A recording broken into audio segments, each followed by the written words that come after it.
და როგორც გითხარით, რამდენიმე წუთის წინ თეირანმა ახლო აღმოსავლეთში შეერთებული შტატების მოკავშირეები გააფრთხილა, რომ თუ ვაშინგტონი ირანს თავს დაესხმევა მათ ტერიტორიაზე შეერთებული შტატების ბაზებს დაარტყამს. ასევე როიტერსის ინფორმაციით, ისრაელის ოფიციალურმა პირმა როიტერს განუცხადა, რომ ისრაელის შეფასებით ტრამპმა გადაწყვიტა ჩარევა, თუმცა ამ ქმედების მასშტაბი და დრო ისევ გაურკვეველი რჩება. მეორე ისრაელურმა წყარომ მთავრობის წარმომადგენელმა განაცხადა, რომ პრემიერ-მინისტრი ბენიამინ ნეთანიაჰუს უსაფრთხოების კაბინეტის სამშაბათს გვიანღამით მიაწოდეს ინფორმაცია ირანში რეჟიმის დაშლის ან შეერთებული შტატების ჩარევის შანსების შესახებ. ამავე დროს ვრცელდება სულ ახალი ცნობები მძიმე ვითარების შესახებ, რაც არის ირანში და დაღუპულთა რაოდენობის თაობაზე. სხვადასხვა მონაცემებით ეს შესაძლებელია იყოს უკვე დაახლოებით 20,000 ადამიანი. ასევე გეტყვით, რომ დღეს არის ის დღე, როდესაც რეჟიმმა სისრულეში უნდა მოიყვანოს გადაწყვეტილება ერთ-ერთი მომიტინგის 26 წლის ახალგაზრდის სიკვდილით დასჯის შესახებ. ნინო კალანდაძე ჭავჭავაძის ცენტრის დირექტორია, ჩვენი გადაცემის მომდევნო სტუმარი. მოგესალმებით ნინო, მადლობა სტუმრობისთვის. ჩვენ რამდენიმე დღეა გვესმის განცხადება შეერთებული შტატების პრეზიდენტის მხრიდან, რომ დახმარება უკვე გზაშია და ისინი დაეხმარებიან ირანის მოქალაქეებს. მსხვერპლი ვხედავთ, რამდენად დიდია და რა მასშტაბს მიაღწია მართლაც ტერორისტული რეჟიმის სისხლიანმა ანგარიშწორებამ საკუთარი მოქალაქეების წინააღმდეგ. როგორ ფიქრობთ, რამდენად მნიშვნელოვანია ახლა შეერთებული შტატების სწრაფი მოქმედება და რაზეა დამოკიდებული საბოლოო გადაწყვეტილება ტრამპის? მოგესალმებით, მივესალმები თქვენს მსმენელს. საგანგაშო სურათია პირველ რიგში იმის გათვალისწინებით, რომ აბსოლუტურად ზუსტი ფორმულირებაა, რომ ეს არის ტერორისტული რეჟიმი. ანუ ჩვენ აქ საუბრობთ ძალთა ისეთ არაპროპორციულ ფორმატზე, როგორიც არის, რომ წარმოვიდგინოთ, რომ ოჯახში რაღაცა ძლიერი მამა ძალადობს პატარა შვილზე, რომელსაც ყოველდღე ხელფეხს ამტრევს და ყველაფერი მის ხელშია, საბოლოო ჯამში მოკლავს, ხო, ის ვერაფერს ვერ გახდება, თუ რაღაც მეზობელმა მაინც არ შემოუსწრო და რაღაცა ზომები არ მიიღო ვიღაცამ გარედან. დაახლოებით ასეთი ვითარებაა. ეს არის ტერორისტული რეჟიმი, ამას არაფერი აქვს საერთო რაიმე ტიპის რელიგიურ მოტივაციასთან თუ მოტივებთან. ეს არის რეჟიმი, რომელიც ძალაუფლების შენარჩუნებისთვის იყენებს მის ხელთ არსებულ ყველა ძალას და ამ მომენტისთვის მიუხედავად იმისა, რომ მომიტინგეები უკან არ იხევენ არაფერზე და მათ შორის მათი მხრიდანაც აქვს ძალის გამოყენებას ადგილი, სრულიად დისპროპორციულია რესურსი, რომელიც მათ ხელშია, ხო? ერთ მხარეს რეჟიმს აქვს ყველა რესურსი იმისთვის, რომ პრაქტიკულად დახოცოს მომიტინგეები და მეორე მხარეს არიან ადამიანები, რომლებიც ისვრიან იმას, რაც ხელთ მოხვდებათ უბრალოდ იმისთვის, რომ თავი დაიცვან. ამიტომ, რა თქმა უნდა, თქვენ კითხვას პირდაპირ გავსვეთ პასუხი, გარეჩარევის გარეშე იქ ძალიან დაბალია შანსი იმისა, რომ მომიტინგეების ამ ძალისხმევამ რეალური შედეგი გამოიღოს. შესაძლოა გაახანგრძლივოს პროცესი, ამ ხალხის დახოცვასაც ბევრი დრო ჭირდება, მაგრამ აქედან ამისგან დამოუკიდებლად, რა თქმა უნდა, მათი რესურსი ბევრად უფრო სწრაფად ამოიწურება, ვიდრე რეჟიმის რესურსი, თუ გაძლიერება არ მოხდა ძალიან პირდაპირი მნიშვნელობით. ანუ თუ ეხლა რაღაცნაირად პირდაპირ არ ჩაერიან გარე ძალები. ეხლა ეს რამდენად რეალისტურია, ცალკე საკითხია. ხო, ან რა ტიპის ჩარევა შეიძლება იყოს, იმიტომ რომ ახლა Iran International ავრცელებს ინფორმაციას, რომ ირანში რეჟიმმა უკვე გამოაცხადა სამხედრო მდგომარეობა. ირანის საგარეო საქმეთა მინისტრ აბას არახჩისა და ტრამპის სპეცწარმომადგენელ სტივ ვიტკოფს შორის პირდაპირი კომუნიკაცია შეწყვეტილია და თქვა კიდეც ტრამპმა, რომ ვიდრე არ შეწყვეტება ხოცვა-ჟლეტა ადამიანების არანაირი კომუნიკაცია არ იქნება რეჟიმის წარმომადგენლებსა და შეერთებული შტატების წარმომადგენლებს შორის. აი, რა ტიპის ჩარევაზე შეიძლება იყოს ნიმისა? ხო, ამ ეტაპზე უფრო ლოგიკური იქნებოდა ვიკითხოთ, რა ტიპის კომუნიკაცია შეიძლება ამ შემთხვევაში არსებობდეს იმთავითო, იმიტომ რომ კომუნიკაციის არსებობას მაშინ აქვს აზრი, თუ ეხლა რეჟიმი მართლა რაღაც კედელთან არის მიმწუდეული და იქიდან გამოსავალს ეძებს და ცდილობს, რომ ამერიკის შეერთებულ შტატებთან ისაუბროს თავის გადარჩენის გზებზე. ასეთი სურათი არ არის. გადალახულია და ეს ანუ მათ აქვთ თვითგადარჩენის ინტერესი, ერთადერთი რის ინტერესიც მათ აქვთ, რომ ამერიკის შეერთებულ შტატებს ესაუბრონ, არის როგორ დარჩნენ ისინი ძალაუფლებაში ამ მოცემულობის მიუხედავად. ამაზე ახლა ბუნებრივია, რომ ერთ-ერთი ცივილიზებული თავმოყარე ხელისუფლება ვერ წავა ამ ტიპის მასშტაბური მკვლელობის შემდეგ. გასაკვირველია. ამიტომ იქ რა ტიპის კომუნიკაცია შეიძლება იყოს? აქ არის ახლა რასაც ჩვენ ვთქვათ დიპლომატიის ენაზე ვუყურებთ, არის მუქარების ომი, ხო? მუქარაც თავისებური ეფექტის შემცველია, მაგრამ ამ შემთხვევაში ორივე მხრიდან თანაზომადი მუქარაა იმის გათვალისწინებით, რომ უკან დასახევი ამ რეჟიმს მოცემულ მომენტში არ აქვს. ამიტომ ჩვენ შესაძლოა რაღაც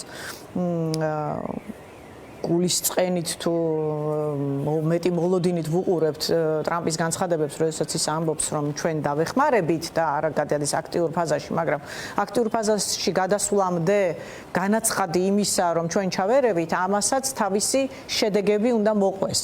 ყველა ლოგიკის გათვალისწინებით, მათ შორის იმის გათვალისწინებით, რომ იქ სისტემა ასეთი დიდი ეკონომიკური კოლაფსის ფონზე ალბათ არაერთგვაროვანია. ხა ჩვენ ბოლომდე არ ვფლობთ ინფორმაციას, რა თქმა უნდა, იმიტომ რომ ძალიან დახურული ქსელია ინფორმაციის მიმოცვლის, მაგრამ ლოგიკით რაც შეიძლება ვივარაუდოთ იმ პირობებში, როდესაც ისეთი ტიპის ეკონომიკური კრიზისი შეიქმნა, რომ აქამდე მივიდა საქმე, თორემ ირანში ასეთი სოციალური თუ რაღაც მორალური მდგომარეობა თუ მართლობის ფორმა არის, რა ვიცი, რაც გვახსოვს თავები, ხო?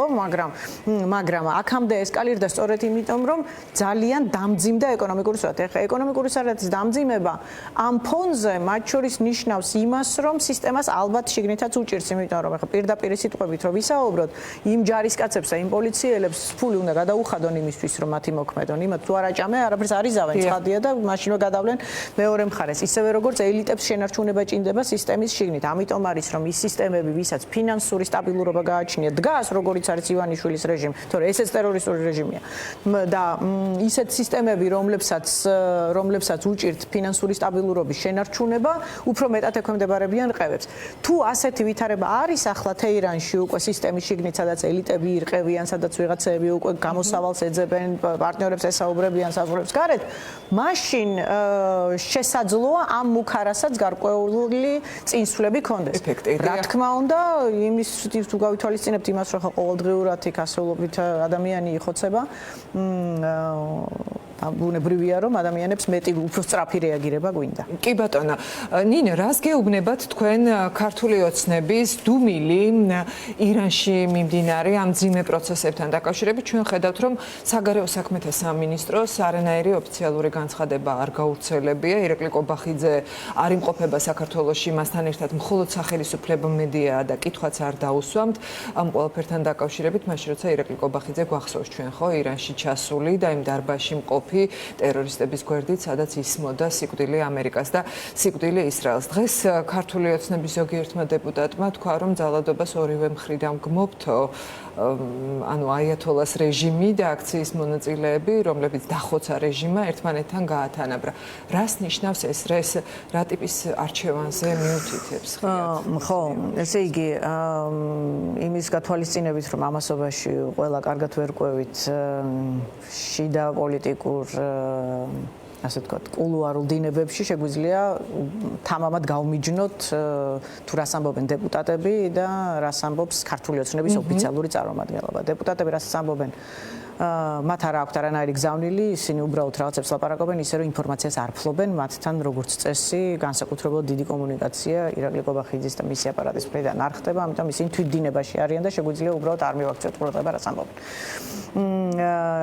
ის თუ რატომ დუმს კობახიძე, ეს პირველ რიგში არის მაგალითი კი არა და დასტური იმის, რომ კობახიძე იმიტომ დუმს, რომ მას არ აქვს საქართველოს მიმართებით დამოუკიდებელი პოლიტიკა, ის არ არის ადამიანი, რომელიც საქართველოს საგარეო პოლიტიკის რაიმე ფორმის სპიკერია, მას არ აქვს ამის მანდატი, ის არის ადამიანი, რომელიც დასვა ივანიშვილმა და ივანიშვილი დასმა რუსეთმა და ამიტომ რა პოლიტიკაც რუსეთს ექნება ირანთან მიმართებაში, აბსოლუტურად იდენტური პოლიტიკა ექნება ივანიშვილს რუსეთთან ირანთან მიმართებით. შესაბამისად, მათი დუმილი მოწმობს იმას, რომ ისინი როგორც არა მხოლოდ რუსეთის მოკავშირე ამ შემთხვევაში საერთაშორისო ურთიერთობებში, არამედ რუსული პოლიტიკის გაგრძელება, რომელიც გეოგრაფიულად თბილისში აღმოჩნდა, ატარებს ზუსტად იმავე მიზნებს, რა მიზანსაც ემსახურება ამ შემთხვევაში პუტინი.